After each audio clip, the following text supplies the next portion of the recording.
সম্মানিত দর্শক এবং শ্রোতাবৃন্দ, আমি ডক্টর আবুল কাশেম মোহাম্মদ মাহবুবুল্লাহ যশোরী বাংলাদেশি সেবা পার্টির পক্ষ থেকে আপনাদের সকলকে জানাই আসসালামু আলাইকুম রহমতুল্লাহ। কাফের মৌলবীরা একটা হাদিস তৈরি করেছে। মোহাম্মদ ইবনে আবদুল্লাহ ইবনে আব্দুল মুত্তালিব ইবনে হাশেমের বরাত দিয়ে তারা বলে, লোকটি বলেছে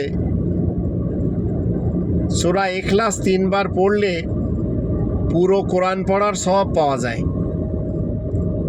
এই সমস্ত হাদিস তৈরি করা হয়েছে মানুষকে বুঝে কোরআন পড়া থেকে দূরে রাখার জন্য। এই ধরনের কথা যখন আপনারা কোনো মাহফিলকারী বক্তার কাছ থেকে শুনবেন, সঙ্গে সঙ্গে প্রতিরোধ করবেন, নইলে আপনিও দোষী সাব্যস্ত হবেন।